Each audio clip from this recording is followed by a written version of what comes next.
se retrouve pour un nouveau live. Donc pour ceux qui arrivent sur ma chaîne, qui me connaissent pas trop, donc je suis auteur et je suis élève de Raouti Rezali, qui est professeur d'arabe coranique.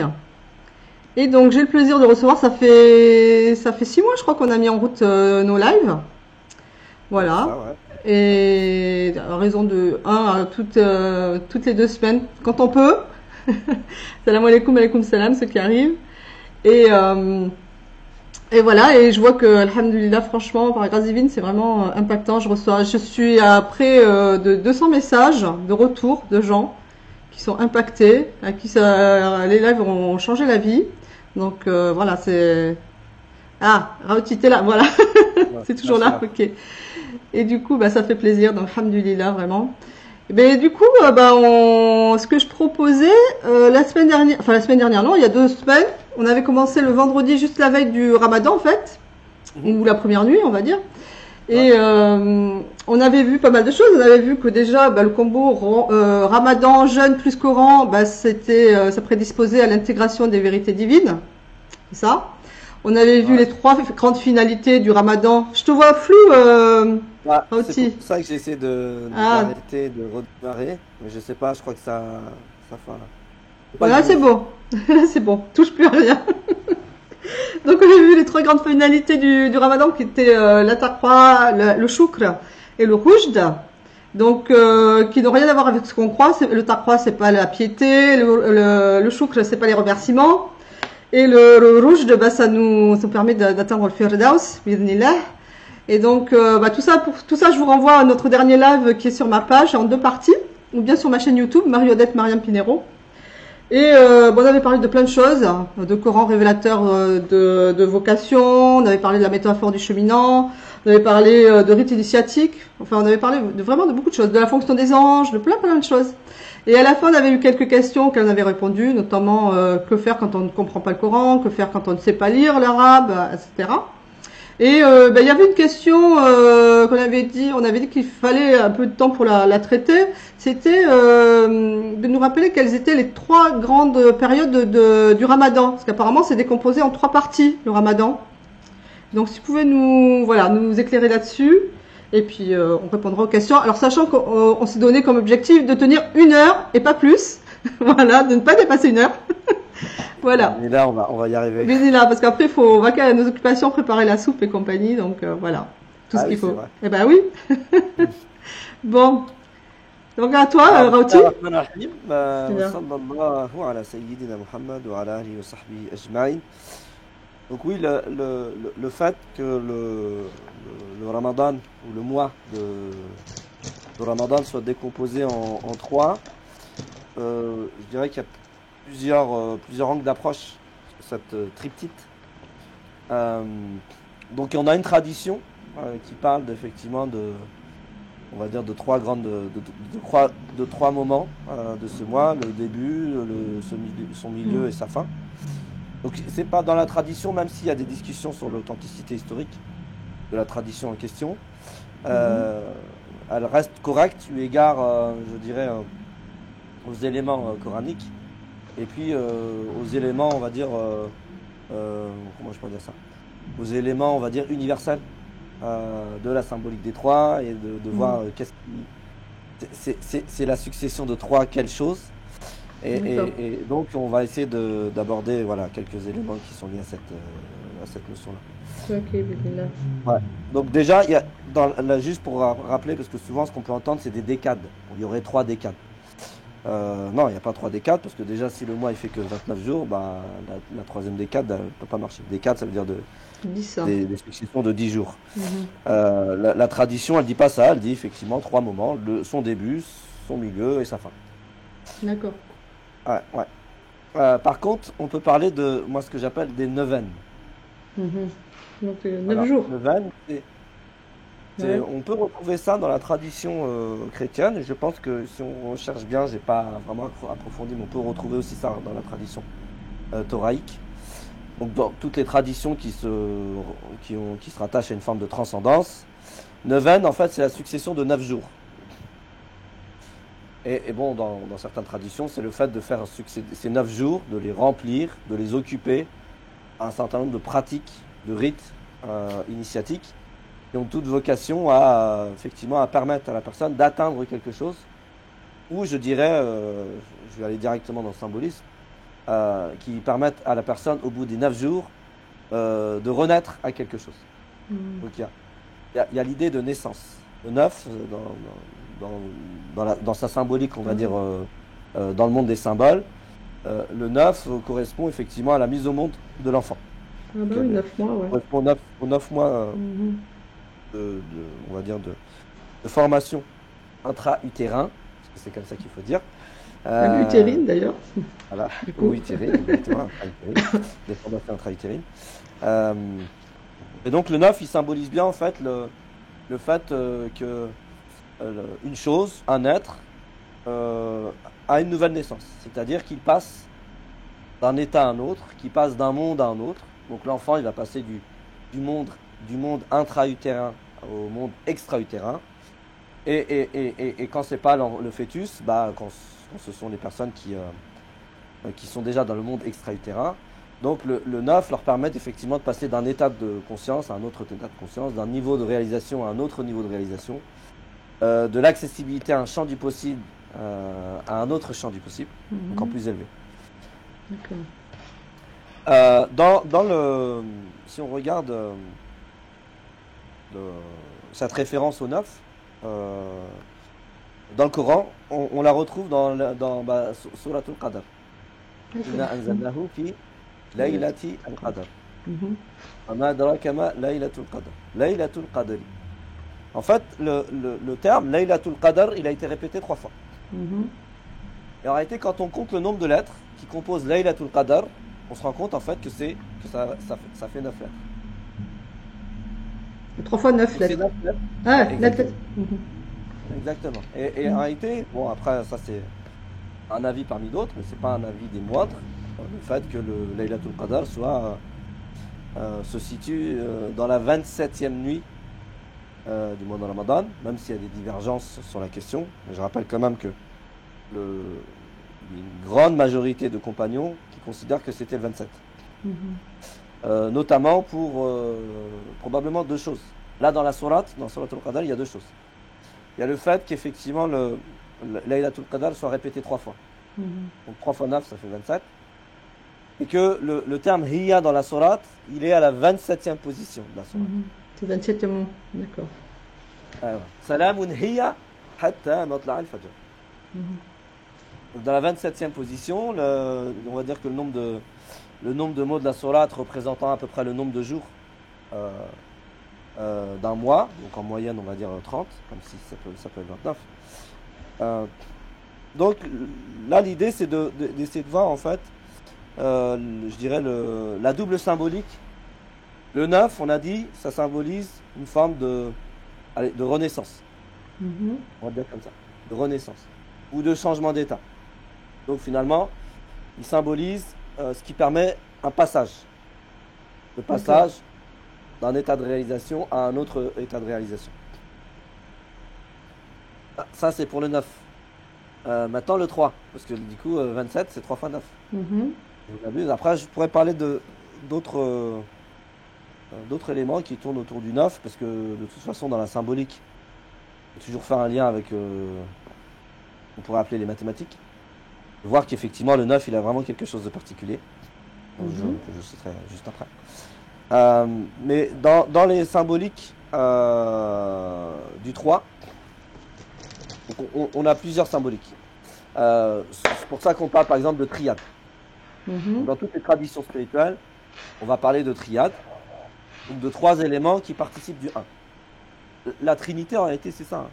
La Trinité, c'est 3, on va dire 3 dimensions divines qui participent du 1. Je parle de la Trinité, pas d'un point de vue le Père, le Fils, le Saint-Esprit, pas du tout ça. Mais je parle vraiment juste d'un point de vue étymologique. La Trinité, c'est 3 choses qui participent du 1. D'accord. Et en réalité, on peut voir dans les noms propres fonctions du divin, dans l'Asma al-Husna, en réalité, 3 grandes catégories de noms qui sont vraiment très différents. C'est-à-dire qu'il y a des noms, fonctions du divin, qui participent de ce qu'on appelle Jalal. on a des noms qui participent de ce qu'on appelle l'ikram. Ya Zal Jalal Ikram. D'ailleurs, on a une tradition prophétique, ça me rappelle. Une tradition prophétique dans laquelle il dit Alizzu, avec un va, Alizzu, min biya Zal Jalal Ikram. Ça veut dire en gros, c'est multiplier les supplications du divin à la formulation Ya Zal Jalal Ikram. Et d'ailleurs, c'est cette tradition qui a fait dire à un certain nombre d'érudits que Al-Ism al-A'zam, donc le nom le plus incommensurable, c'est Ya Zal Jalali wal Ikram. Zul Jalali wal Ikram. Je ne dis pas que c'est ça, mais en tous les cas, c'est ce qui a fait dire cela. Et en réalité, on voit bien cette triptyque finalement. Maintenant, je vais parler de triptyque ou trinité, c'est-à-dire trois choses qui participent de l'unité. On a Al-Jalal. Donc Al-Jalal, c'est tout ce qui participe effectivement de la présence divine qui vient protectrice, conservatrice, qui garantit, porte garante de la préservation de la création. Dedans, on a le Rafou, on a l'Afou, on a un certain nombre de non-fonctions du divin qui participent de Yaz al-Jalal. Et Ikram, c'est tout ce qui participe du renforcement. Comment rendre plus fort. El Mu'min, tout ça, comme ça. Hein? El On a Mu'min. l'Aziz. Ouais. Hein? El Mu'min, non? On a le Mu'min, exactement. On a le Hamid. On a le Wahhab. Donc on a un certain nombre de... Et puis on a des noms du divin qui eux participent de ce qu'on pourrait appeler l'unitécité. L'unitécité, un concept qu'on a Inventé. Inventé, exactement. Non, c'est pour faire le lien entre l'unité et l'unicité. C'est pas la même chose. L'unité, quand on dit qu'Allah il est un, ça veut dire, ça renvoie à la notion d'unité. Ça veut dire il est un et indivisible. Qul huwa Allahu ahad, Allahu samad. On a ahad, ça veut dire un et indivisible. D'accord. Nous sommes des êtres divisibles. Le divin n'est pas divisible, c'est pour ça qu'il est un. Donc ça renvoie à l'unité divine. D'accord. Par contre, l'unicité, ça renvoie non pas au principe d'indivisibilité, mais ça renvoie au principe incomparabilité. Quelque chose ou quelqu'un qui est unique, il est incomparable.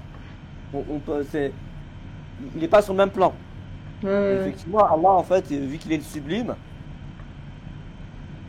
donc, et c'est ça, en fait, l'unitécité, c'est de mettre dans un même concept la notion d'unité divine et la notion d'unicité divine. Donc Allah, il se décrit lui-même comme Ahad, un, donc ça renvoie à l'unité divine, et il se décrit lui-même comme Wahid. Wahid, c'est l'unicité. D'accord. L'agent de l'unicité. Je rappelle d'ailleurs que ce nom-là, et c'est une chose très intéressante à relever, ce nom Al-Wahid, il est avec un autre nom divin. Il aurait été participe finalement de cette unitécité. Al-Qahhar. Al-Wahid Al-Qahhar. Al-Qahhar, vous ne le verrez pas avec un autre nom que Al-Wahid. Ah ouais. Dans tout le Coran. Al-Wahid Al-Qahhar. Et le Qahhar, en réalité, c'est l'anéantisseur. C'est celui qui ne cesse d'anéantir, je dirais, l'être illusoire. Ce que je pourrais appeler moi l'être illusoire. C'est-à-dire l'illusion que nous sommes. C'est-à-dire, ça veut dire quoi l'illusion que nous sommes? L'illusion qu'on ait une essence propre. Il n'y a qu'une essence, c'est l'essence divine. Il n'y a que lui qui est. Nous sommes une réflexion de lui. Nous sommes à son image. Nous sommes une projection de lui. Nous sommes une manifestation de lui. Nous ne sommes pas quelque chose qui aurait une essence propre, indépendante du divin. D'accord. Et du coup, ça se manifeste comment ça? Puis il anéantisse notre... comment t'as dit ça? L'illusion de ce que nous sommes. L'être illusoire. L'être illusoire. Ouais, et ça c'est ce qu'on appelle, c'est ce qui participe de ce qu'on peut appeler le tawhid ontologique, c'est-à-dire le tawhid de l'être. Comment faire en sorte, et en réalité c'est le tawhid le plus ardu à atteindre, parce qu'on peut effacer son ego, c'est-à-dire on peut arriver à ce que moi j'appelle le tawhid de l'ego, Donc le tawhid de l'ego divin, il ne reste qu'un sujet.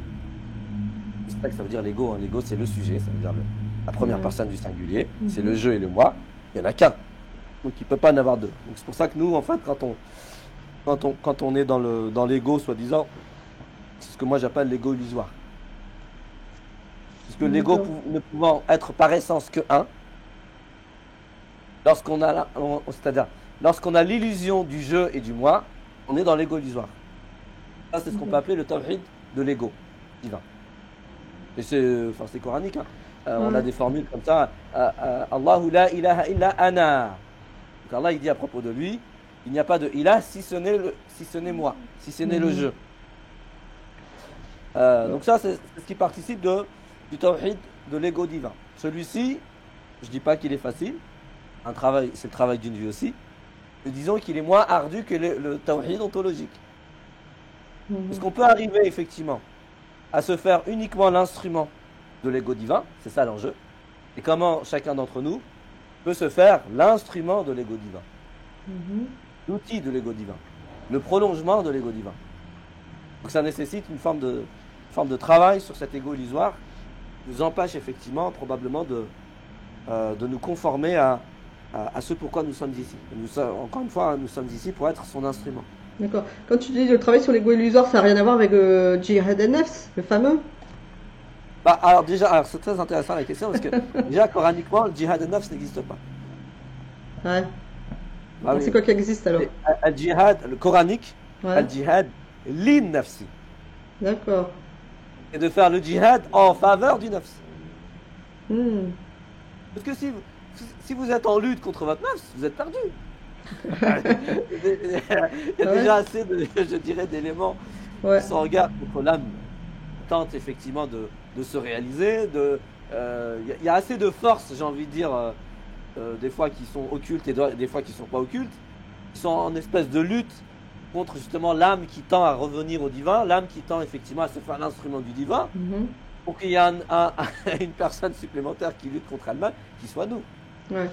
C'est ça que ça voudrait dire, Jihad an-Nafs. C'est-à-dire un effort pour lutter contre le Nafs. Et ça implique en fait un sous-entendu qui est souvent admis et accepté alors que coraniquement il n'est pas...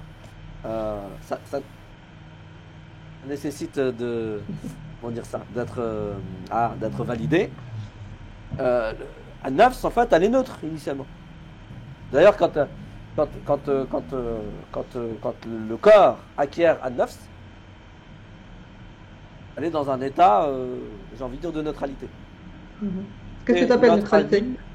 Hein? Qu'est-ce que tu entends par neutralité? Tu veux dire ni masculin ni féminin ou c'est ça que je comprends pas? Ah non, pas du tout. Je veux dire, parce que souvent, voilà, souvent on dit, c'est normal qu'il faut faire Jihad an-Nafs, parce que an-Nafs ammara bis-sou. L'âme humaine est incitatrice, très incitatrice au mal, à la non-conformité, à l'abjection, à la bassesse. Donc dire Jihad an-Nafs, qu'il faudrait faire un effort contre son nafs, ça implique en fait que notre postulat de départ, c'est qu'effectivement l'âme, dans sa nature primaire, est incitatrice au mal, à la laideur, au chaos, etc. Elle n'est pas du tout valide d'un point de vue coranique. C'est pour ça que je dis qu'elle est neutre, initialement parlant, c'est-à-dire on peut dire qu'il y a une forme de neutralité originale de l'état de l'âme. Donc l'issou, en fait, c'est pas la bonne traduction, là, ce que tu as dit tout à l'heure, là. Qu'elle est incitatrice au mal, là. C'est pas la bonne traduction, en fait. C'est pas ça du tout. C'est pas forcément une question de traduction. La traduction peut être, on va dire, plus ou moins acceptable. C'est plutôt comment on a fait. Parce que dans ce c'est parole d'un humain. Ouais, exactement. C'est dans Youssouf, là. Surat Youssouf, si tu as la référence, tu pourras la donner. Donc Surat Youssouf, c'est une page de gauche, tout en haut à gauche. Moi, c'est toutes les pages de droite, moi. Ah mince. Donc, وَمَا أُبَرِّئُ نَفْسِي إِنَّ النَّفْسَ لَأَمَّارَةٌ بِالسُّوءِ إِلَّا مَا رَحِمَ رَبِّي. Donc là, en réalité, le Coran, ici, il se fait le rapporteur, j'ai envie de dire. Il nous fait la narration de la parole d'une femme qui a essayé de tenter, justement, de séduire et de tenter Youssouf, alayhi salam. Et donc là, c'est une fois que la vérité a éclaté au grand jour, j'ai envie de dire, ben, elle dit وَمَا أُبَرِّئُ نَفْسِي إِنَّ النَّفْسَ لَأَمَّارَةٌ بِالسُّوءِ. Donc en gros, c'est pas ma faute. On sait que l'âme est incitatrice au mal. Donc quand j'ai tenté de séduire et de tenter Youssouf, finalement, je ne suis pas la responsable. C'est An-Nafs qui est responsable. C'est mon âme qui est responsable parce que naturellement, elle serait incitatrice, elle pousserait, elle serait ordonnatrice du mal. Ouais. Donc ça, c'est les paroles d'une femme, pas les paroles divines. Exactement. Donc, il ne faut pas faire, je dirais, de la parole qui est attribuée à une femme, une règle générale qui émanerait du divin. Ouais. Ce n'est pas le divin qui s'exprime là. Le divin nous rapporte la parole d'une femme qui probablement était dans une posture de déresponsabilisation. Oui, tout à fait. Donc c'est plutôt les paroles d'un homme, hein, quel qu'il soit, que ce soit un homme ou une femme. Hein. On a dit une parole d'une femme. Homme avec un grand H, t'as raison, parce que sur ce verset-là, en plus, il y a des divergences. Il y en a qui disent que c'est la femme qui a séduit Youssouf, il y en a qui disent que c'est attribué à Youssouf. Donc t'as raison. Bon. On va mettre un H avec l'homme avec un grand H. Donc la parole d'un homme. Voilà. Donc ça, c'est très important. C'est-à-dire que dans le Coran, il faut faire attention à cette subtilité. Lorsque le Coran il nous rapporte la parole d'un homme avec un grand H, c'est pas une énonciation divine. C'est pas le divin qui est en train d'énoncer une règle, une loi. Ça reste la parole de cet homme. Après, il faut essayer de voir dans quel contexte elle a été exprimée. Et là, ce qu'on peut voir, c'est qu'elle a été exprimée effectivement dans une forme de déresponsabilisation. Ouais, mais par contre, excuse-moi, parce que là, on s'éloigne. Là, on était sur les trois phases du Ramadan. On va revenir, t'inquiète pas. Sur le 3 et le 9, en fait, on était. On va revenir, parce que tu m'as dit ça correspond au Jihad an-Nafs. Attends, je vais essayer de refaire. Parce que Jihad an-Nafs, c'est bon, il faudra qu'on en parle de toute façon. Il faudra faire un live là-dessus. Parce que tout le monde parle de ça. Tout ça pour dire que. Bref. Je parlais en fait de la symbolique du 3. Voilà, on en était là. On arrive toujours à revenir. Oui. Alors qu'on n'a qu'une heure devant nous, mais vas-y. Ouais, c'est vrai. Donc je reviens sur la symbolique du 3. C'était tout ça pour introduire la notion de trinité, mais d'un point de vue, j'ai envie de dire, coranique, c'est-à-dire comment trois aspects, trois typologies de fonctions divines participent de l'unité divine. Donc, on en était là. Et c'est pour ça que c'est intéressant en réalité que Laylatul al-Qadr, comme une forme de parachèvement, parce qu'il nous est dit que dans certaines traditions, finalement le Coran, le prophète a reçu le Coran lors de cette nuit. Donc si on part sur cette possibilité interprétative, en tout cas cette proposition interprétative, c'est intéressant de s'arrêter justement sur les premiers mots qui sont utilisés et qui sont révélés, on va dire, et qui sont rendus accessibles au prophète sallallahu alayhi wa sallam. Comme Iqra bismi rabbika alladhi khalaq. Iqra bismi rabbika alladhi khalaq, khalaqa al-insana min 'alaq, Iqra wa rabbuka al-akram alladhi 'allama bil-qalam, 'allama al-insana ma lam ya'lam. Donc Iqra, ça ne veut pas dire initialement lis, lis ou récite ou psalmodie, je ne sais pas qu'est-ce qui est aussi proposé comme traduction. Alors, c'est pas parce qu'on n'a pas envie que ce soit ça le sens, c'est juste que initialement, on va dire intrinsèquement, dans le monde des symboles, la lecture, on n'est pas dans le monde des symboles. Je rappelle qu'il y a 3 niveaux de signification sur les racines. Sur tous les termes, en langue arabe, il y a 3 niveaux de signification. Donc voilà, encore une fois, la symbolique du 3. Il y a le premier niveau de signification qui a un niveau de signification matérielle, physique, sensorielle, c'est-à-dire les 5 sens. Et en réalité, les autres niveaux, le deuxième niveau, c'est plutôt un niveau, on va dire, émotionnel, intellectuel. Et le troisième niveau, c'est un niveau spirituel, métaphysique. Métaphysique et spirituel. Donc on peut toujours trouver 3 niveaux comme ça. Et c'est ça, en fait, cette fameuse triade dont je parlais tout à l'heure et qu'on retrouve dans toutes les traditions spirituelles, qui sont rattachées à une forme de transcendance. C'est que, par exemple, la terre, le ciel et l'homme. L'homme qui serait l'interstice entre la terre et le ciel. Ça, c'est une triptyque, une triade plutôt qui est proposée par certains. La triade qui compose l'être humain, c'est la dimension matérielle, physique, biologique, la dimension émotionnelle, l'état d'âme, et puis la dimension spirituelle, qui relève de l'esprit divin. Donc, finalement, une dimension divine. On peut trouver un certain nombre de triades comme ça, qui sont intéressantes en réalité. Donc on peut trouver ces mêmes notions dont on a dit dans les noms divins. Donc ce que je voulais dire, c'est que Iqra, pour essayer de le comprendre dans sa totalité, il faut déjà essayer de le comprendre dans son premier niveau. Donc on est d'accord que lit. Excusez-moi, hop. Je suis obligé d'arrêter à chaque fois, je ne sais pas pourquoi c'est ça. Bref. La lecture, c'est quand même un niveau intellectuel. C'est pas le premier niveau de signification. Ah, d'accord. D'accord? Le premier niveau de signification, c'est le premier niveau que. C'est le sens que donnaient les Arabes du mot coranique à la racine qara'a, d'où vient le mot iqra, qui est mettre bas, donner naissance à quelque chose. Ah ouais. Lam taqra ba'du. Le chaman n'a pas encore fait l'action de qara'a. Ils sont pas en train de dire tiens, ta chaman n'a pas encore appris la lecture. Hein? Oh, Elle n'est pas allée à l'école. Tout simplement. C'est-à-dire elle n'a pas encore donné naissance. D'accord. Et là, il faut insister. Elle n'a pas donné naissance à un être. Donc ça, c'est... Et on a vraiment ça dans cette notion dans cette racine qara'a. C'est finalement donner naissance à quelque chose de nouveau. C'est synthétiser, c'est-à-dire mettre ensemble un certain nombre d'éléments. Donc, lorsqu'on donne naissance à un enfant, il y a quand même la réunion, j'ai envie de dire, de l'ovule et du spermatozoïde, qui permet effectivement de donner naissance à quelque chose de nouveau. De quelque chose de nouveau, ni ressemble au spermatozoïde, ni ressemble à l'ovule. Quelque chose de nouveau. Donc c'est une tierce, un tierce élément, une tierce entité nouvelle. D'accord. Et c'est ça le sens de qara'a. C'est je rassemble, je mets ensemble des parties différentes dans un lien, j'ai envie de dire dans un lien de cohérence et d'amour. Probablement que c'est ça sur lequel il faut insister, pour donner naissance à quelque chose de nouveau. D'accord. Donc,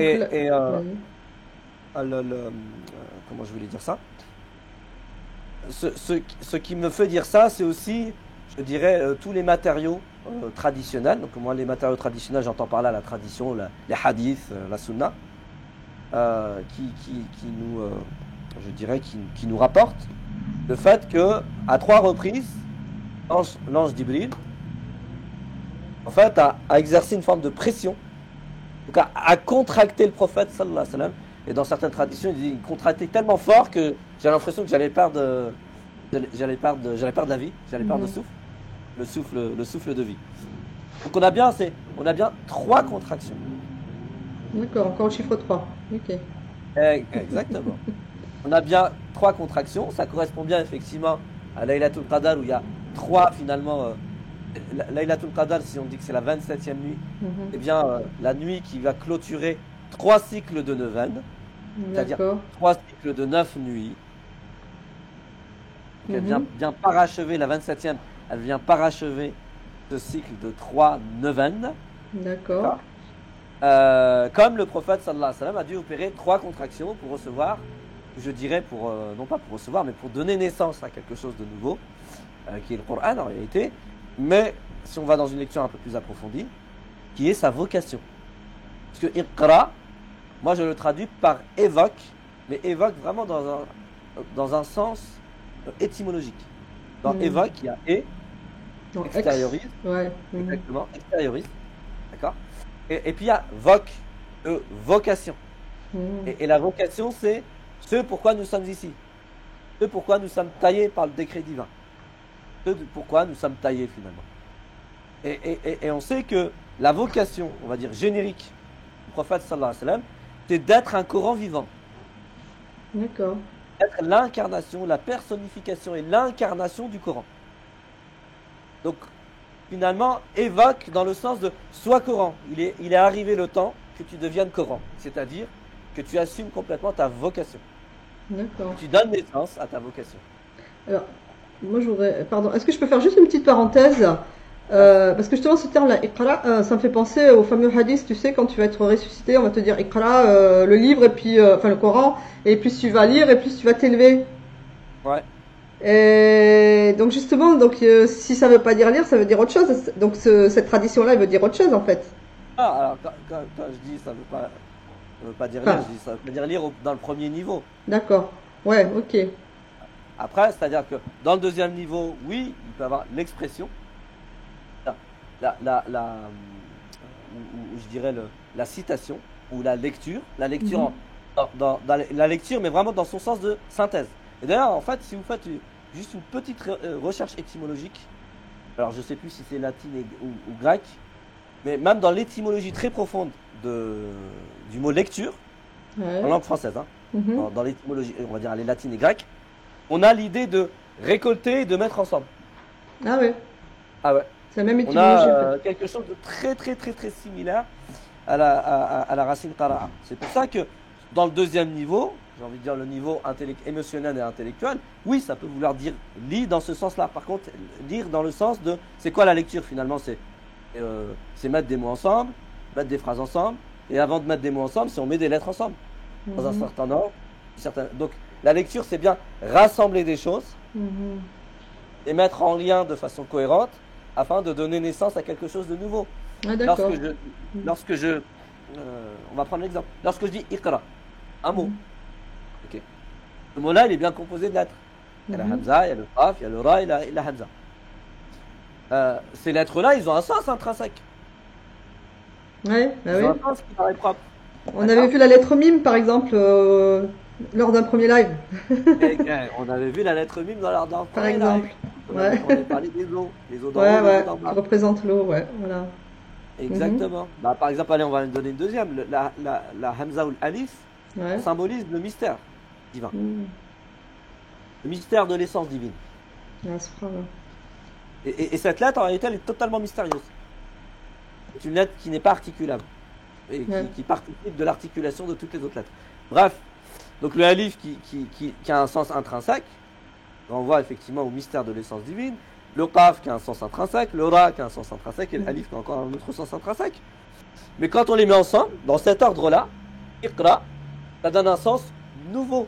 Donc on a bien rassemblé en choses rassemblé dans une même entité Mhm. différents éléments qui sont les lettres, D'accord. dans un ordre particulier, avec une vocalisation particulière, pour donner naissance à quelque chose de nouveau.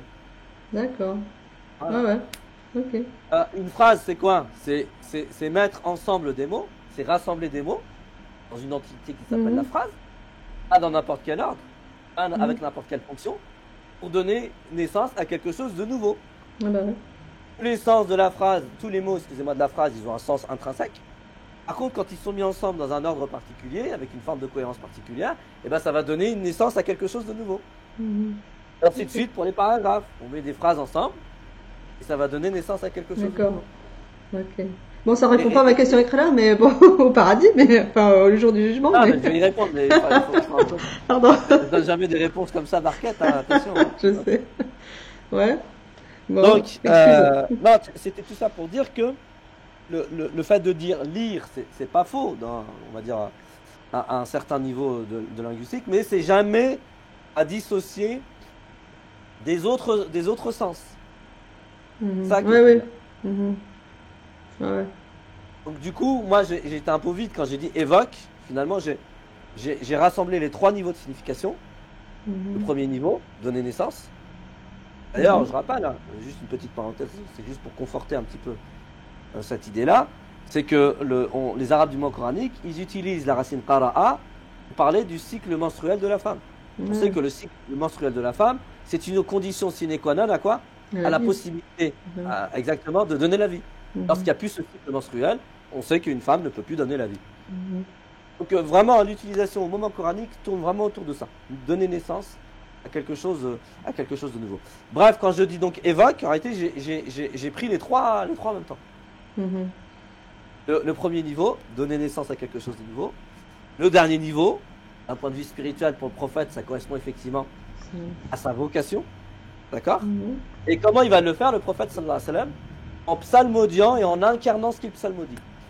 Mhm. C'est là où intervient la lecture. D'accord. Non, il y a quand même l'incarnation dedans. Enfin, la notion d'incarner. Bien sûr. Voilà. Donc, quand il sera dit effectivement au lecteur du Coran, Iqra wartaqi,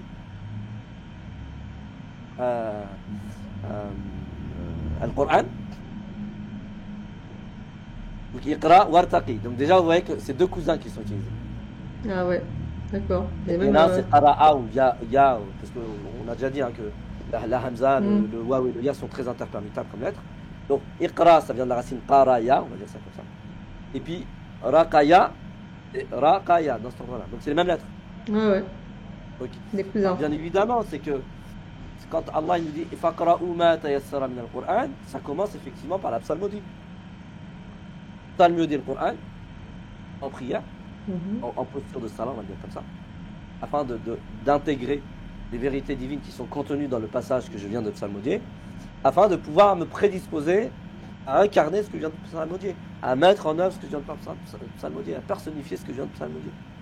Et bien évidemment, sinon ça serait trop facile. Il suffirait d'apprendre le Coran par cœur, c'est-à-dire d'en avoir juste une qira'a intellectuelle, c'est-à-dire j'ai une bonne mémorisation. Toute ma vie en fait j'ai fait en sorte de ne rien oublier du Coran. Et puis ça donne quand même une représentation très enfantine du jour du jugement, quoi. Le jour du jugement, c'est pas comme dans ce monde qu'est le nôtre, hein, où on devait effectivement réciter des poésies par cœur. Puis si on se trompe pas au mot près, à la virgule près, à l'intonation près, on a 10 sur 10, on a 20 sur 20. Non, ça se passe pas comme ça. C'est-à-dire que ça passe par la psalmodie, mais c'est conditionné au fait d'avoir incarné, c'est-à-dire d'avoir donné naissance à quelque chose par cette psalmodie du Coran. Est-ce que la psalmodie du Coran, est-ce que le fait de faire la lecture du Coran et la psalmodie du Coran donne naissance à quelque chose de nouveau dans notre vie ou pas? D'accord. C'est-à-dire que le Coran, il donne naissance à quoi? Et je rappelle, les compagnons, le Coran, il a donné naissance à la civilisation. Par le Coran, ils ont donné naissance à la plus grande civilisation que les humains ont connue. La plus grande, alors les critères de grandeur, ils sont chez moi, dans le fait d'avoir atteint, on va dire, un niveau de connaissance jamais atteint, tout en respectant la planète. Et c'est ça, pour moi, la grandeur d'une civilisation. Mais une civilisation qui atteint un degré de connaissance, mais qui soit une connaissance qui détruit la planète, c'est pas... ça vient un petit peu entacher le degré de connaissance auquel est arrivé la civilisation. C'est clair. Donc en gros, la civilisation occidentale, pour moi, n'est pas une grande civilisation. Parce qu'en fait, dans sa grandeur, elle est destructrice. Et aujourd'hui, je ne sais même pas dire ça, c'est même pas être dans le... Je ne sais pas comment on pourrait dire. C'est être dans le factuel, quoi. Aujourd'hui, on sait très bien que la connaissance à laquelle on est arrivé est plus destructrice que participatrice de l'harmonie du monde. Bref, ça pour dire que le Coran, il a bien donné, la psalmodie du Coran des compagnons a bien donné naissance à quelque chose de grandiose, qui a été la civilisation musulmane, bien sûr. Dans toutes les civilisations, il y a la courbe, elle est comme ça, hein, c'est la courbe de Gauss. Donc, il y a une apogée, et puis après, il y a une redescente aux enfers, et on espère pouvoir participer à une forme de revivification. Moi, je pourrais appeler la révolution coranique. Voilà, exactement. Bon, on va revenir à nos moutons. Hein, on va revenir à nos moutons, je dis. Au 3 x 9, là. Au 3 décades, mais 3 neuvaines. 3 x 9, ça fait 27. Ouais. Donc, pour arriver à une forme d'apogée, d'épanouissement, une forme de complétude et de plénitude dans, je dirais, l'accessibilité à ce qui est rendu accessible durant le mois de Ramadan et particulièrement durant cette nuit particulière, effectivement il faut conjuguer les neuvaines et la symbolique du 3. C'est une forme de conjugaison. D'accord. 3 x 9, c'est la multiplication peut être traduite par une forme de conjugaison. Le 3 conjugué au 9 ou le 9 conjugué au 3 donne le 27. D'accord. Et donc c'est quoi alors ces neuvaines là, c'est des périodes particulières, c'est ça? Avec des choses... C'est tout simple, les 9 premières nuits. Bah oui. Mais alors je sais pas, mais... Apparemment les 9 premières nuits, finalement, on va faire un travail de probablement plus de purification. D'accord. Ouais. Alors c'est pour ça qu'il faut multiplier la psalmodie du Coran. Et enfin, moi je pourrais dire ça. Ne nous laissons pas, je dirais, influencer, en dire négativement, par certains discours, certains propos qui disent en fait, si vous lisez le Coran mais que vous comprenez rien, ça sert à rien. Il y a 2-3 semaines, j'allais visiter mes parents et à un moment, justement, ils me demandaient, moi on m'a dit ça, qu'est-ce que t'en penses? Pour moi, c'est pas du bon sens. C'est-à-dire, moi je lis le Coran, je comprends pas tout, mais j'ai envie de lire le Coran, j'ai envie de multiplier la lecture du Coran pendant ce mois. Mais là, on m'a dit que si je comprenais pas tout, ça servait à rien. Ah non, en fait, si, ça sert à quelque chose. Oui. C'est vraiment juste une vision matérialiste. Bah oui, parce qu'il y a la puissance vibratoire de chaque lettre déjà. Bien sûr. Oui, donc il y a une dimension qui nous dépasse. Exactement. Bah oui. C'est pas qu'intellectuel. C'est pour ça qu'il y a vraiment Mhm. sur les trois niveaux. Mhm. Le Coran va nous influencer sur nos trois dimensions. La dimension Exactement. matérielle. Et ça, c'est grâce à la vibration effectivement de la lettre. Mhm. Rien que déjà de ce point de vue-là, ça vaut le coup. Mhm. Bah L'être oui. humain étant composé en réalité à 100% d'eau, mais sous différentes formes en réalité. On est à 100% d'eau. Même pas. Ouais. Sauf que l'eau, elle prend différentes formes. Bref. Comment je pourrais dire ça? On sait que l'eau est influencée par la psalmodie du Coran. Mhm. Bah oui. Donc, psalmodio le Coran, on va influencer, grâce à la vibration, au niveau vibratoire des lettres, bah, on va dire notre niveau, on va dire physiologique, biologique, physique. Mhm. Ensuite, le Coran, au-delà même de la rationalité et de l'intelligence rationnelle, c'est-à-dire de comprendre les mots, eh ben, il peut influencer notre état d'âme, notre Mhm. deuxième dimension. Ouais. Combien de fois, en fait, on a été touché, même si on ne comprenait pas le sens, Mhm. par des versets du Coran quand même. Je pense que ça arrivait à chacun d'entre Mhm. nous. Ouais. Non, puis Et même là, des c'est fois, d'un point de vue émotionnel. ouais. Non, mais même des fois, moi je sais que des fois, si je suis pas bien, ben, je vais lire le Coran, ben ça y est, ben, je lis, à un moment donné, ben ça y est, j'ai oublié que j'étais pas bien, en fait. Ça y est, je vais Exactement. mieux. Donc, Ouais, par exemple. ouais. J'ai une théorie, moi, par rapport à ça, mais que j'ai pas encore vérifié. Ah, c'est quoi? Non, c'est les harakats, c'est les mouvements des lèvres. C'est-à-dire, Ah, les harakats qui accompagnent les lettres, et qu'on a trois types de harakats, hein. On a l'ouverture, ouais, fatha, ce qu'on appelle fatha ba, ouais, voilà. Les lèvres Fatha. qui vont s'ouvrir. On a la dhamma, donc Mhm. voilà, donc Mhm. c'est donner une forme arrondie aux lèvres. Et on a la kasra, Kasra. c'est abaisser la lèvre inférieure. Bismillahirrahmanirrahim. Mhm. Alhamdulillahi Rabbil Alamin, Ar-Rahmanir Rahim. Donc il y a beaucoup de clôtures de versets qui sont avec la kasra. Et en fait, la kasra, en fait, bah, malgré nous, elle nous fait sourire. Mhm. Machallah. Donc, ma théorie qu'il faudrait que je vérifie, c'est qu'en réalité, d'un point de vue physiologique, vu qu'on est forcé de sourire, Ah, j'ai envie de dire, c'est une vertu, non pas un dommage collatéral, mais une vertu collatérale. Et ben, on sait que si on se force à sourire, on peut changer notre état d'âme. mhm. On peut changer notre Ouais, état ouais. émotionnel. Non, complètement. Parce qu'il y a Mhm. comme un espèce de logiciel interne Mhm. qui fait qu'il doit y avoir une cohérence entre l'état d'âme et puis l'expression du visage. Ouais, ouais, non, ouais. Le Non, mais c'est visage est clair. censé exprimer effectivement l'état de l'âme. Mhm. Non, c'est clair. Donc bon, bref, c'est une théorie qu'il faut vérifier. Ouais. Pour le moment, ça n'a aucune valeur. Qu'est-ce que je disais? Donc oui, on va influencer notre état émotionnel au-delà de la rationalité. Et puis on va influencer notre dimension spirituelle. Ça passe notamment par le changement des représentations, mais pas que. Donc non, multiplions effectivement la qira'a du kitab, parce que pour moi, la première neuvaine correspond à les 9, on va dire les 9 jours nuits et jours plutôt, vont nous permettre effectivement de nous purifier. D'accord. C'est vraiment une forme de purification. Donc par la Je lecture du dirais que- Coran. D'accord. Exactement. Par la lecture du Coran. Mhm. D'ailleurs, on a un certain nombre d'histoires comme ça qui sont très intéressantes, qui font partie effectivement des histoires qui sont vraies, quoi. C'est justement, on avait posé la question on va dire à un sage, à un maître spirituel. C'est quoi l'intérêt de lire le Coran si je comprends pas le Coran? Ouais, justement, il y a la Donc, question qui est passée, là, j'ai vu. Ouais. Hein? Justement, il y a la question qui est passée, là, j'ai vu. Ah, Comment bah quand on comprend pas. moi je vois pas donc. Non, non. Moi, je la vois. D'accord. Ouais. J'ai fait l'histoire, mais je suis pas très fort dans les histoires, mais bon. Ouais. Donc ce maître spirituel, ce qui est très très intéressant, c'est que plutôt d'essayer d'expliquer en quoi le Mhm. Coran il a quand même des vertus, etc., etc. Donc il a fait faire une expérience. Avec Et un ça, seau, c'est très celui-là, là intéressant. Hein? Avec un seau, c'est pas ça?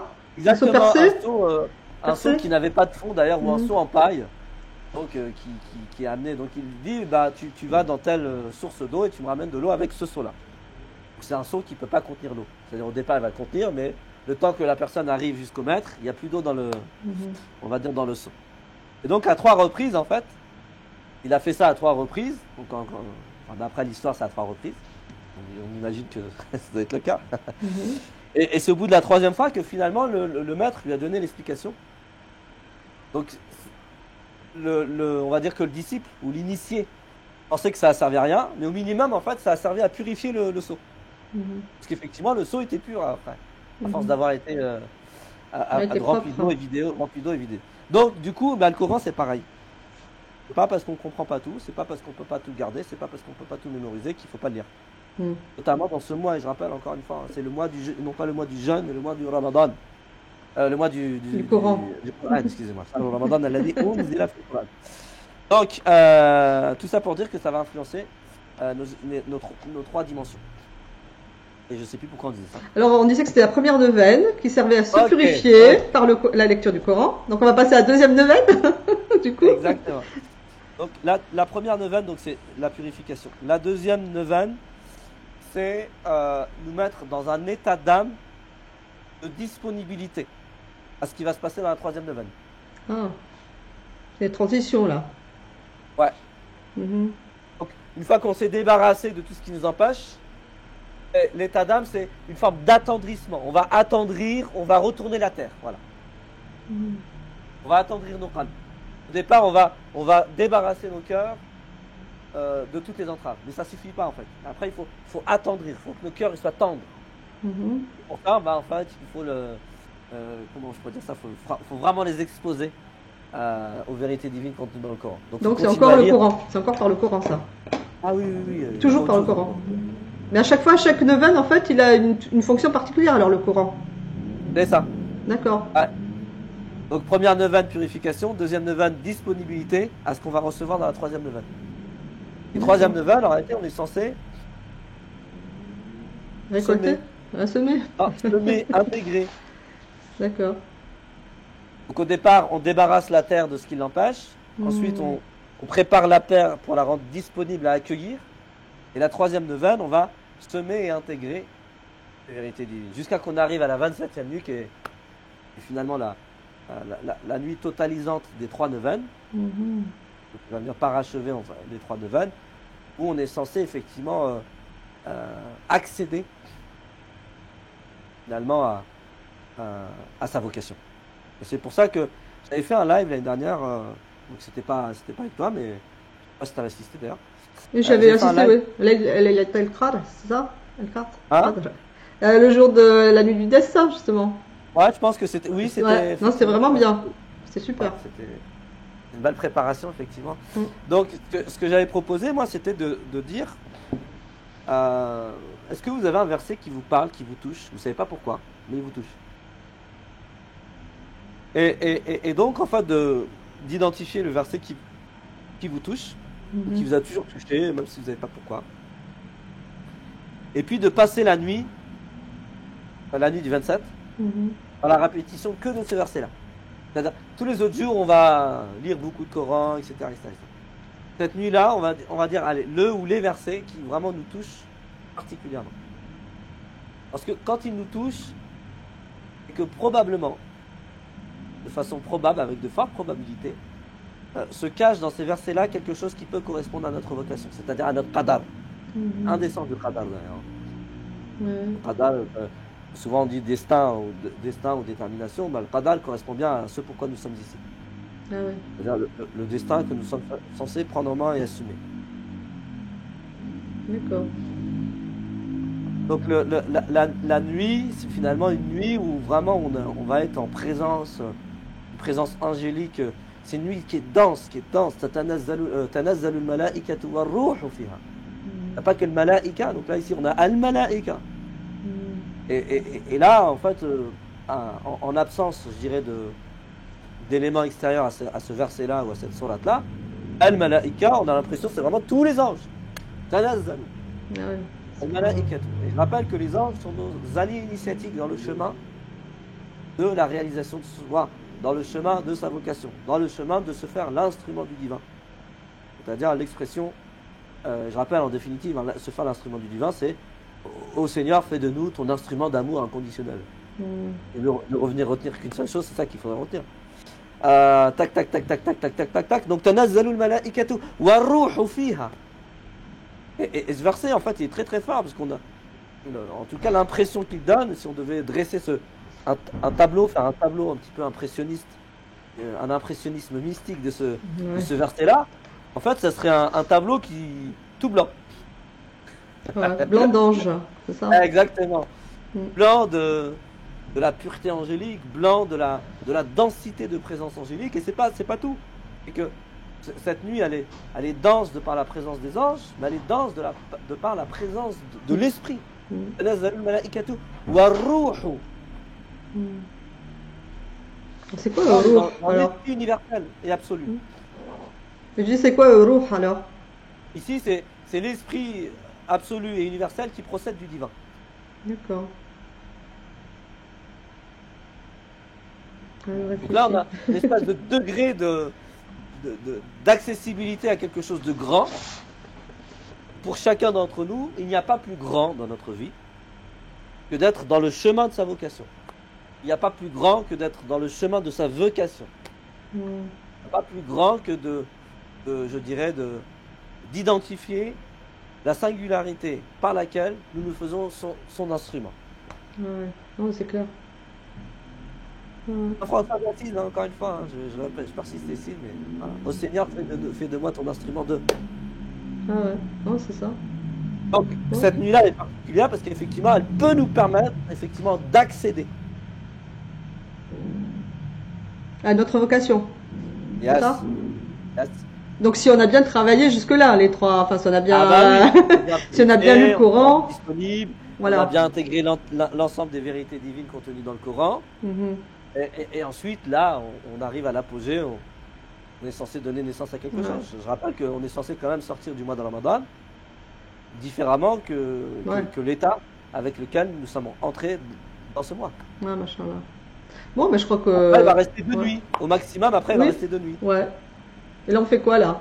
On mange le couscous? On fait quoi? On va lire le Coran? Non, tu sais pas le faire encore. Donc, Non, toujours pas. toujours pas.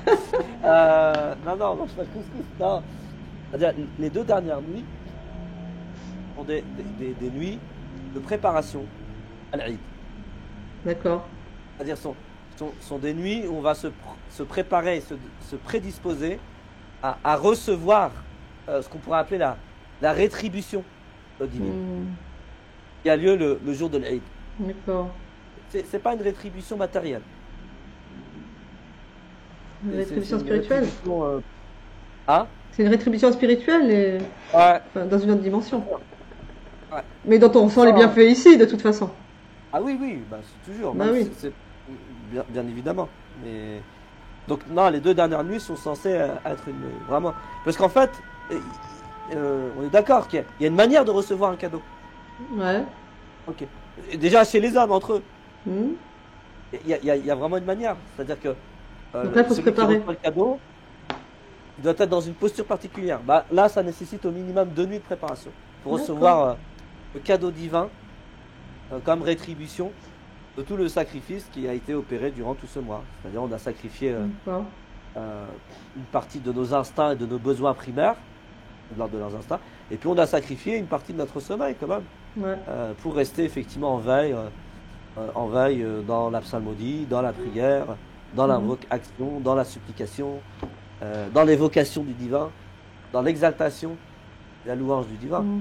Donc il y a une forme de sacrifice qui a été opérée, Mhm. probablement qu'on a essayé de donner encore plus largement aux plus démunis. Bref, Oui, il y a on a mis le une paquet. forme hein? On a mis le paquet là, normalement, pendant Ramadan. Exactement. Donc du coup, ça, Allah, comment dire ça? Il considère tout. Hmm. Mais. Pardon. Vas-y, vas-y. Ouais. Ah, il sait en fait ce que chacun a sacrifié. Ouais. Donc il considère le moindre sacrifice. Non, mais ce que j'allais dire, là, quand tu dis qu'il y a donc 2 nuits de préparation, donc c'est quoi la préparation? Donc là, tu te reposes après tous les Non, sacrifices que tu as bah fait non. ou tu continues encore à lire le Coran? Enfin, tu fais quoi? Continue, bien sûr. Ah Bon, oui, faut toujours. pas rester Bon, mais c'est quoi la préparation?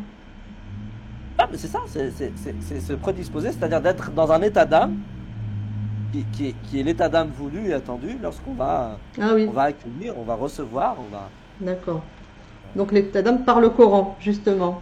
Ah oui, Ouais. bah, Bah, toujours. il y a des invités quand même. Bah ouais. Je sais pas, quand tu invites quelqu'un, Mm. tu prépares pas Ah, la ça maison, dépend. même tes habits, tu vois ce que je veux dire? Quand tu ouvres la porte, il y a un sourire, enfin. Ouais, c'est sûr. Bah, Bon. là, c'est la même chose.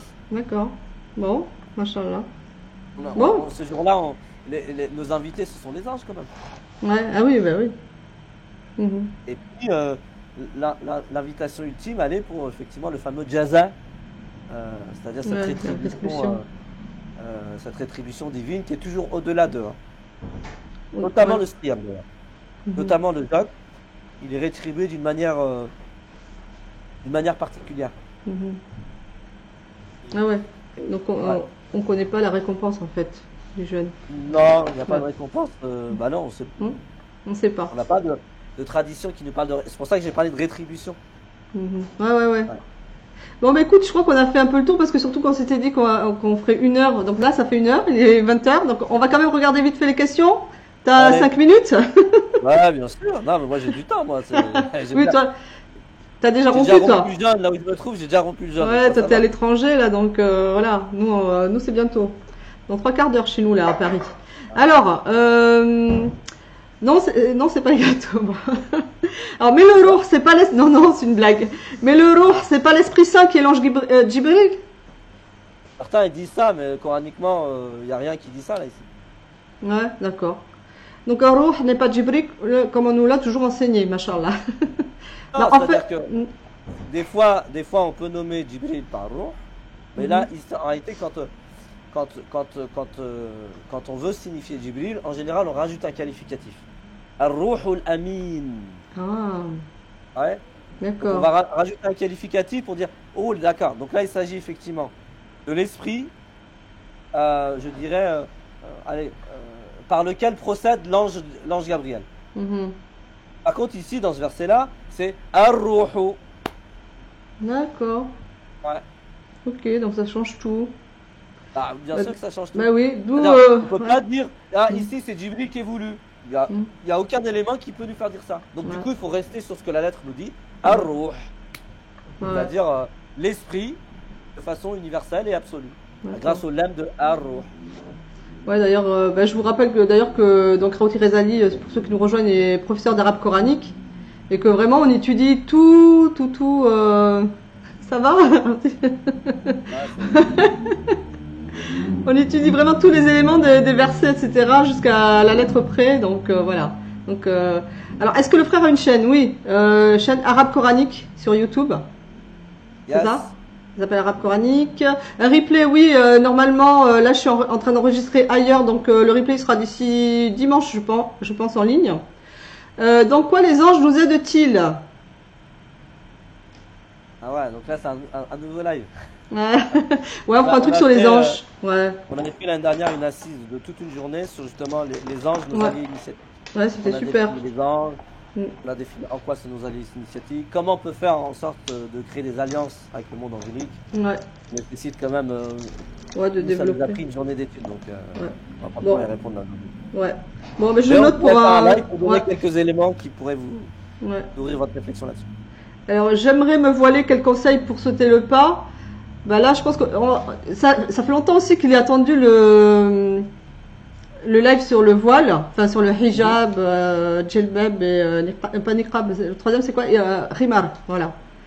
Donc je pense que sinon tu peux me contacter en MP, Salima. Comment les anges peuvent-ils être avec nous? Je n'ai pas très bien compris. Donc on fera un truc sur les anges. Ouais. Merci pour le partage. Comment peut-on savoir qu'on est purifié, qu'on est disponible et que l'on sème les graines? Y a-t-il des signes? Probablement, mais là c'est une très très bonne question. Là je suis pris un peu au dépourvu. Ah, bon, Non, on il doit y doit avoir des signes. le ressentir J'ai une déjà. réponse bateau, mais elle n'est pas si bateau que ça, c'est le goût de la Ouais. pomme. Donc, c'est un peu Voilà. qui. Ouais, on le Non, ressent en mais vraiment, fait. Ouais, ouais. c'est une réponse qui reste toujours vraie. Dans Mhm. l'expérimentation, dans l'expérientiel spirituel, c'est une réponse qui reste toujours vraie. Ça ne veut pas dire qu'il n'y a pas forcément, tu vois, vous voyez des signes particuliers, mais là, j'avoue que là, tout de suite, il n'y a rien qui m'apparaît. Mais Mhm. en fait, quand vous arrivez à atteindre quelque chose, quand vous arrivez à intégrer quelque chose, vous le savez au plus profond de vous. Ouais. Ouais. C'est bon, donc on le sait au plus profond Ouais, de oui, nous. on sent une transformation en nous. Donc, ouais. Comment répondre à quelqu'un qui doute en pensant que le Coran a été écrit par des humains? Ça nécessite un live aussi. Ouais, ça nécessite un live. Après, T'as deux, trois tout le réponses. monde n'est pas obligé de. C'est pas la fonction de tout le monde d'essayer d'apporter des éléments pour convaincre quelqu'un, hein. Ouais. Non, puis comme tu dis, en fait, il faut arrêter de blablater, il faut surtout incarner en fait les messages. Exactement. Voilà, faut rayonner du message, faut rayonner de l'amour divin justement, du Rahman et de la Rahma. Et en fait, ça impactera les gens. Eux-mêmes, ils iront chercher la réponse en fait. Tout à fait. Voilà, donc Ouais. ouais, arrêtons de Au-delà blablater. de Ouais, ouais, convaincre, ça sert pas à ouais. grand-chose en réalité. Bah oui, non, Ce qui non, sert, c'est rayonner d'eux. ouais, tout à fait. La lecture du Coran est une condition sine qua non à l'intégration de Laylat al-Qadr. Pour Excusez-moi moi, l'arabe. oui. Bah, pour Pardon? moi, oui. Bah ouais. Ouais, oui, mais de toute façon, c'est central le Coran pour la vie, de toute façon. Franchement, donc, Ah, notamment cette nuit-là, parce que c'est une nuit, effectivement, où le Coran a été rendu accessible. bah oui, Donc on pourrait dire, hein, c'est comme le mois de Ramadan, c'est le mois du Coran, Laylatul Qadr, c'est la nuit du Coran. ouais. Inna anzalnahu fi Laylatul Qadr. Hmm. Ah ouais, bah ouais, Donc du coup, oui, bien évidemment. d'accord. Toujours pas de live prévu pour le voile.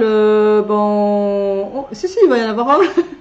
Le moment Oui, il y en opportun. aura un, mais si vous voulez, pour moi, en fait, la question du voile, si vous entendez par le voile, ce qui est de l'ordre du couvre-chef ou du vêtement, je vais le dire comme ça, du vêtement féminin, Ouais, pour moi, c'est pas une question qui est prioritaire. ouais. Et qu'on dise que c'est une obligation, qu'on dise que c'est pas une obligation, peu importe en réalité, ça fait pas partie, si vous voulez, comment je peux dire ça? Des choses importantes d'un point de vue Ouais. spirituel. C'est pas une priorité en fait. Ah, ça fait pas partie des choses importantes d'un Mhm. point de vue spirituel. C'est-à-dire, pour comprendre cette question-là, je vais expliquer, sinon on dira, ah, il a dit que le voile n'était pas important. C'est pas ça Ouais. qu'on peut dire. Et pour comprendre cette question-là d'un point de vue, on va dire, plus sereine, sans émotion, il faut déjà avoir intégré un certain nombre de principes qui sont, eux, beaucoup plus importants. Le divin, la représentation du divin, est 1000 fois plus, 1 milliard de fois plus important que le hijab. Mm. Et une fois qu'on aura bien intégré la représentation du divin, bah après, ça, pour nous, ce sera naturel en fait. Ah, après, ça sera Voilà. du pur bon sens. En fait. Ouais, voilà. Ah ouais, tout ça pour ça, bah en fait, j'ai plus besoin de live, c'est bon. J'ai la réponse. Moi, j'assure, je vous assure. Ah ouais, non, c'est Quand le clair. divin est intégré, tout le reste, en réalité, c'est que du bon sens. Ouais, c'est clair. Non, non, machallah. Lors du dernier live, tu nous as parlé du jeûne lors des menstrues. Il ne s'agirait pas d'un jeûne cultuel. Certains disent que l'interdiction n'est pas coranique. Quels sont vos arguments, s'il vous plaît? Ouh, non, mais. Là, on va pas mettre des arguments à 20h, 20h. Ouais, là, ouais. Non, bah, il va falloir chercher. Bon, alors, Ah, mais Hmm. j'ai envie de dire, c'est pas. Que vous ayez des arguments, vous n'ayez pas des arguments, ça va rien changer en fait. Mhm. Il n'y a pas que des. Quand on dit le Coran, il y a ce qui est apparent du Coran et ce qui est caché du Coran, attention. Mhm. Les 5 prières sont dans le Coran. Mhm. Sauf que pour l'humain lambda, ça apparaît pas. Mhm. Oui, on dit que c'est le hadith qui le. Et c'est pour ça qu'on a besoin du prophète. C'est pour ça Ouais. qu'on a besoin d'un humain prophète qui est lui capable en fait de découvrir les sens cachés qui sont pas accessibles aux humains, on va dire lambda. Mhm. Donc, du D'accord. coup, non, faut pas aller vite en besogne quand on dit. Non, Ouais. il y a tout dans le Coran. D'ailleurs, ça c'est une parole de grands savants, hein, Shafi'i, Qurtubi et d'autres. Ils ont dit exactement la même chose. Ils ont dit en fait, dans le Coran il y a tout, sauf que quelqu'un qui n'a pas, on va dire, l'intellection prophétique, il n'y a pas une intellection prophétique, Mhm. on va appeler ça un aql nabawi. Ouais. Je pourrais traduire par une intellection prophétique, c'est-à-dire une capacité intellectuelle prophétique. Il peut pas en fait voir qu'il y a tout dans le Coran. Ouais, Et ouais. c'est pour ça qu'effectivement nous avons besoin du prophète. Donc du coup, c'est pas parce qu'en apparence il n'y a pas un verset qui dit ça que c'est pas dans le Coran et que ça n'a pas été explicité, mis en œuvre et puis manifesté, je dirais, par le Coran incarné qui est le prophète sallallahu alayhi wa sallam. Ah, d'accord. Bon. On fait pas de distinction nous entre le prophète et le Coran. Mhm. Ouais, ouais. Il n'y en a pas. On peut pas le faire. Ok. Iqra. Allah il dit Iqra, sois courant. Ouais, bah, c'est clair. Est-ce que la femme a la même rétribution qu'un homme car elle n'a pas jeûné 30 jours à cause de ses menstrues? À votre avis? Bah, ça me semble logique quand même que oui. Ah oui, on est d'accord. Quand même, il y aurait une injustice sinon. Quand je vous dis, Bah oui. quand je vous dis que tout dépend de la représentation du divin. Exactement. Là, la question, typiquement, pour moi, j'irais même pas dans le représentation du divin. Voilà. Qu'est-ce qui a conçu la femme avec un cycle menstruel? C'est quand même le divin. Ah oui. Dans une perspective d'être en capacité de donner la vie. Bah oui, exactement. Dans une perspective rahmanique. Donc, c'est pour ça que je vous dis, il faut d'abord travailler sur la représentation du divin, et après, je vous dire, toutes les questions qui vous trottent par la tête, qui vous passent par la tête, vous avez déjà les réponses, à la condition que vous ayez une représentation du divin qui soit conforme à la réalité divine. Exactement. Et si c'est fait, bah oui. après, Après, c'est tellement plus simple, franchement. c'est clair comme l'eau de roche. Après. Exactement. Serait-il possible de faire un live pour déconstruire toutes les interprétations faussées des hadiths et versets utilisés pour propager un islam misogyne et patriarcal? Ben, oui, complètement. Complètement. Comment trouver la nuit du Coran? Donc, comment la trouver? Laylatul Qadr. C'est quand on ressent la paix. Ouais, la question, en fait, elle implique un postulat de départ. Donc, dans la question, moi, j'entends souvent les non-dits, faut savoir.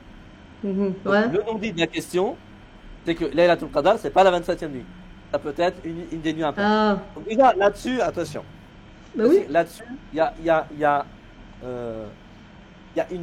au bas mot, dans ce que moi j'ai pu consulter, il y a une vingtaine d'avis sur c'est quoi Laylatul Qadr. Ouais. Donc, toi, en fait, vous vous dites, ouais, c'est intéressant cette histoire de 27, et donc du coup, moi je vais me concentrer sur la 27e. Soit en fait, bah, vous prenez votre postulat qui est le vôtre, et je ne vais pas vous dire de changer de postulat. Si vous pensez que vous, c'est dans les nuits impaires des 10 dernières nuits, et bah, essayez de faire toutes les nuits impaires des 10 dernières nuits dans cette forme de comment dire ça, de recherche. De recherche, voilà. Ah ouais, de recherche de la nuit, ouais. Parce que j'avais vu des trucs. La lecture du Coran est une condition. Non, ça j'ai déjà fait. Est-ce que vous avez un projet d'écriture? Yes. Oui. Bien sûr. Non, mais là, ça revient trop souvent. Que la semaine dernière, pareil, on m'a dit. En fait, il faut que tu écrives.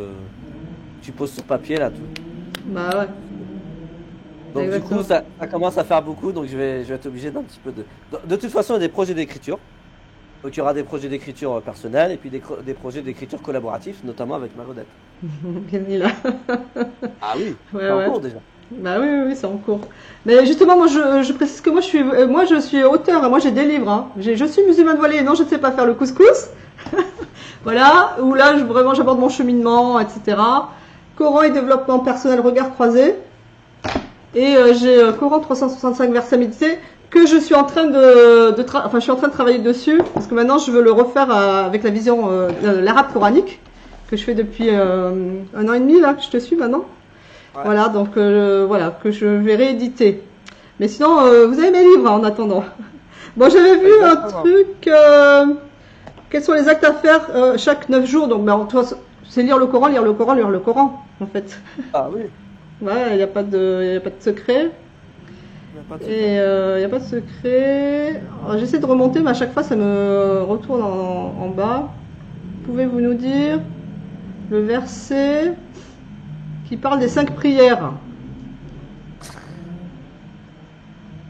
Mais en fait, c'est comme tu disais, c'est pas un verset qui parle des 5 prières. En fait, c'est caché dans le texte, en fait. Exactement. Mais on pourrait faire un live où on vous donnerait comme ça des versets. D'accord, je note. C'est-à-dire des choses qui ne sont pas apparentes, mais en réalité, quand on lit les versets, enfin, c'est pas un verset, c'est plusieurs versets mis ensemble. C'est toujours pareil. Ok. Le Coran, c'est faire des synthèses. Donc, du coup, il faut lire différents versets qui sont dans différentes sourates, les mettre ensemble et comprendre quelque chose de nouveau. D'accord. Comme ça que des choses qui sont cachées, parce qu'elles sont éparpillées à droite à gauche, peuvent nous apparaître de façon cohérente et synthétique. De toute façon, on fera un live sur la prière aussi, parce qu'il y en a bien souvent pour qui c'est un fardeau. Et donc, ce sera utile de le faire. Mais voilà, qu'on continue aussi sur notre représentation différente. Ouais. Pouvez-vous expliquer, alors ça c'est vrai, moi aussi j'ai pensé à ça. Pouvez-vous expliquer lorsqu'on dit que pendant Ramadan les démons sont attachés, donc les péchés commis sont le résultat du nefs et non du west-west satanique? Bah il faudrait. Alors non, le problème c'est que je sais pas si on a prévu de faire un autre live. Non, je crois pas. Non, là dans 2 semaines ça va être les Laylatul Qadr, je pense que ça va être cuit. Ouais. Ça risque, pendant En fait, Ramadan, je pense pas. alors, ils sont, comment je pourrais dire ça? Allez, on va dire ça comme ça. Ils sont attachés, mais pas de façon inconditionnelle. Ouais. Ils sont pas attachés de façon inconditionnelle. C'est-à-dire qu'on C'est-à-dire peut que les... ouais. Vas-y. ça dépend de nous. Si on fait le siyam conforme à ce mois-là, oui. Mais quand on fait pas le siyam qui est conforme à ce mois-là, c'est-à-dire que finalement on n'a pas changé nos habitudes, parce Mm. qu'on sait que Shaitan yajri majrad dam.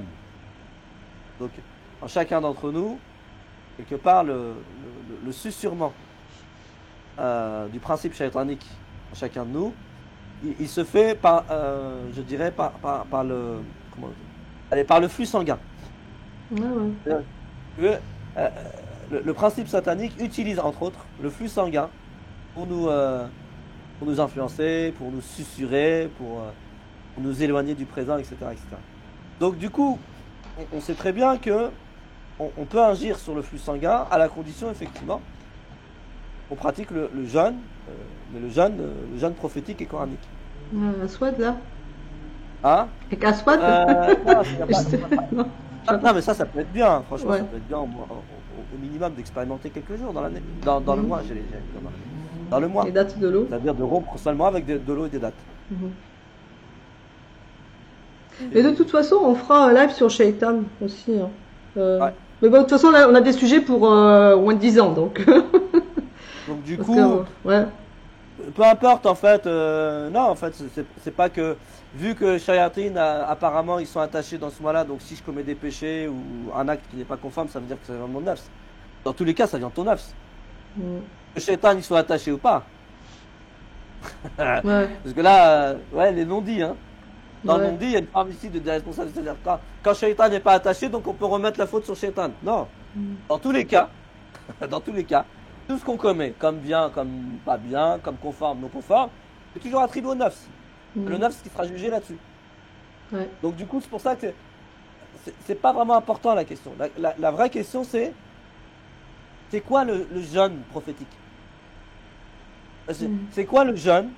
Ouais, c'est quoi la modalité du jeûne que je dois pratiquer pour que ce mois il puisse m'influencer et me transformer et que je sorte de ce mois-là de complètement changer et métamorphoser. C'est ça la vraie question. Pas à qui est attribuée la faute, ou si Shayatin ça veut dire que c'est neuf. Mm. Ouais. Ça apporte rien en fait. Ce qui apporte c'est quoi le jeûne conforme? C'est quoi le jeûne prophétique? Mm. Qu'est-ce que je dois mettre en place et qui va me permettre effectivement de sortir de ce mois de Ramadan 2022 grandi, transformé, métamorphosé. Qu'est-ce qui va me permettre effectivement d'accéder à des choses auxquelles je n'ai jamais accédé avant. Et bien sinon, bah écoute, il y a Hanan qui rappelle qu'il y a le pack hardcore qui aborde déjà pas mal de sujets. C'est vrai, ça aborde Shaitan notamment. Ah oui. Plein de choses super intéressantes. La Rahma, le destin, le couple, enfin plein de choses. Et t'as Rahma TV depuis pas longtemps. Je sais pas Oui, si tu veux en parler. effectivement, on a la plateforme Rahma TV aussi. Oui, il y a Rahma TV, donc c'est vidéo.rahma-du6tv.com, c'est ça? Ouais. J'ai appris par cœur. Ou machallah, donc il y a une plateforme donc sur abonnement à un prix dérisoire et franchement il y a beaucoup de sujets super intéressants et ça va être alimenté comme régulièrement de toute façon là.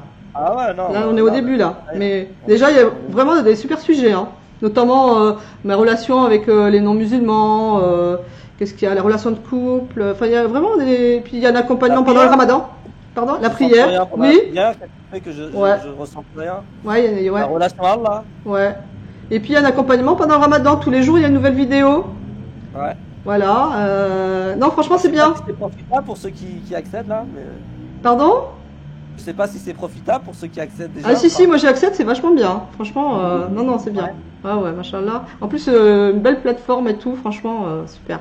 Bon, je suis désolée parce que je suis ravie pour ma part du pack hardcore sur le site du professeur Raouti Razali. Ça reprend toutes les bases, disons, magnifiques et voilà, je sais pas, c'est pas fini. Non, franchement, moi je l'ai connu par le pack hardcore aussi, Raouti Razali. Franchement, ça m'a changé la vie, hein. On change vraiment là, vraiment toutes nos représentations, hein, du divin, de la vie, de tout en fait. Et c'est vraiment génial. Donc je suis désolée, il va falloir qu'on mette un terme. Moi, je fais pas le couscous, mais je mange quand même. J'essaie de préparer un minimum. Il est 20h20 et on rentre dans 25 minutes, je crois. Donc on va y aller. Donc merci encore infiniment, Rauti. Merci à tous ceux qui nous ont suivis.